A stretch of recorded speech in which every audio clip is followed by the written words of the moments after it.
abungere b'Eklezia Katolika barashimishwa nuko hanini umutekano wifashe neza, naho mu bice bimwe bimwe ubwicanyi bwo mu ngo no mu kibano buzaburibonekeza kandi bugasa n'ubutera bumenyerwa.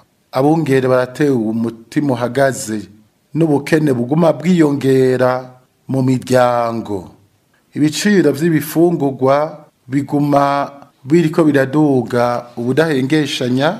Iryo duga ry'ibiciro ntiriraba ibifungurwa gusa, riraboneka mu mpande nka zose z'ubuzima bw'abantu, nko mu kwiyunguruza, mu bikoresho vyo kubaka, mu vyo kwiyambika n'ibindi vyinshi.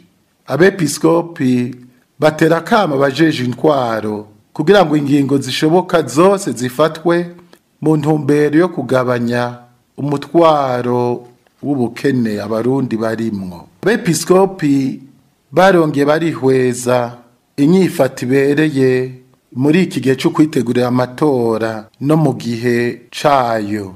Abarundi bariko baramenyera ingendo yo kwitorera indongozi, arico gituma ico gikorwa co kwama gikoranwa iteka.